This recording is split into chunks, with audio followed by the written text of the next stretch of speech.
All right, welcome to a new set of tutorials. So let's remind ourselves where we left off, right? So right now, Bob, in his room, he can go to his desk, right? He can go back to his desk. He can now leave his room, thank goodness. He's no longer trapped in there. He can go out to the kingdom. And he's got neighbors now, right? And in these neighbors' rooms, we can learn about them through their desk, right? And more excitingly, we have an inventory screen now, and we can go to the neighbor's chest here and grab a sword. There it is. We can leave this room and go to the next neighbor.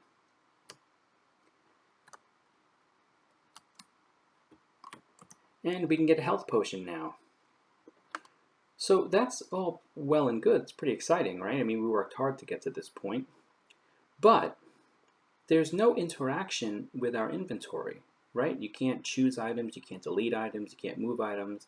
Not only that, but we cheated a little bit here, right? And we hard-coded it so that this chest item will always go into slot 2, and this sword will always be in slot 1.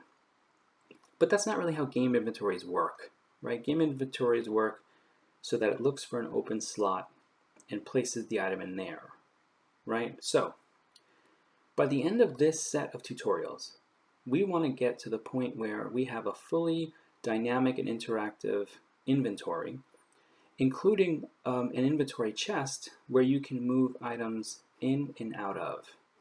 But that's going to take a lot of tedious work and tedious planning, and I want to be upfront about that, right? We're going to be doing a lot of, laborious tasks here with a good payoff in the end, right? And that may sum up programming in a nutshell, quite honestly.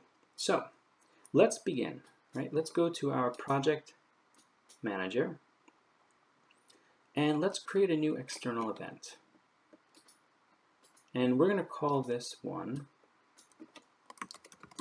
Inventory Manager. And let's go ahead and associate it with our basic kingdom room. We're going to start moving our associations away from main and putting them into basic kingdom room. Eventually main will go away and Bob's room is going to be one of these basic kingdom rooms. Let's add an empty event. Excuse me. And let's go ahead and associate our external event with the basic kingdom room before I forget. We'll do link and inventory manager. There it is. Let's place it with the rest of these. All right, great. So what's the first thing we want to do? I actually want to, I want to give Bob, I'm going to give Bob some inventory. Let's go to global, game settings, global variables. Let's actually put some items in Bob's inventory because I think it'll just make the work we have to do a little bit easier than having to go run in and out of different rooms. So Bob inventory, remember we use isFilled to tell whether there's an item there or not. Let's put a sword in 1. We'll put a different kind of sword in 2, and we'll put a health potion in 3, right? Item ID 2 is the bowel obstructor, and 4 is a health potion. Let's hit apply. Now, when we run a preview from basic kingdom room, it should bring up those 3 items. There they are. Okay. So I think the first thing we want to do is we want to indicate to the user that he or she is mousing over one of these items, right? Because right now it doesn't show anything. So let's go to our inventory manager, and the first thing we want to do is when we create these external events, we always want a way in and a way out, right? Because we don't want this code to just continually run. This code doesn't need to run if we're not actually working with our inventory. So let's go to conditions and let's make it so that it will only run when the inventory manager or inventory layer is up. So we'll go to layers and cameras, visibility of a layer, and that's the inventory layer. Now it's going to say when the inventory layer is visible, go ahead and run this code. So let's create a sub event here, and let's go to the mouse and touch area. So we've got mouse button released, right? Mouse button pressed or touch held. You might use that for like dragging an object somewhere. And then the cursor touches on an object. That's what we want. And when that cursor is on an item, right, from our grouping that we made of items, when it's on an item, we want to indicate somehow that that item is different than all the rest. So the easiest way to do that is to actually just change the opacity of the item. So let's go to Sprite and Visibility and change Sprite Opacity. And it's going to be the item is going to change. We're going to set that equal to, now 0 opacity would mean you can't even see the object. 255 is that you can fully see the object.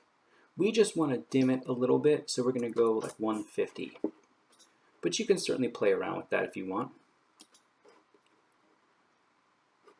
Let's just try this out. When it's on an item, change the opacity. Let's run a preview. Okay, let's bring up our inventory with I. There you go. All right, so that worked. Now, the only trick is we want the opacity to return back to 255 when the cursor's not on the object. So the easiest way to do that, of course, is to just invert this. So let's copy, whoops, we don't want to paste there, we want to paste here. Let's invert the condition, hit OK, and change the opacity back to 255.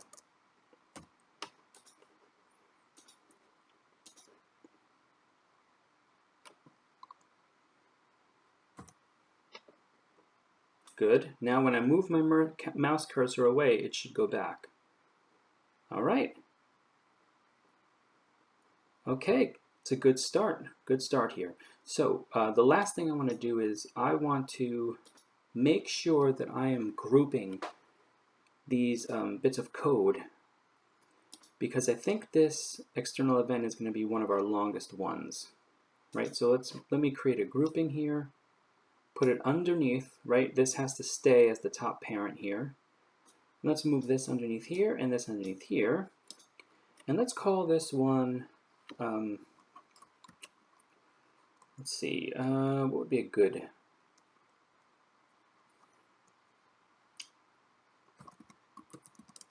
cursor on items. Let's do that. All right. The next thing we're going to be working on is actually clicking on an item and choosing it and unchoosing it.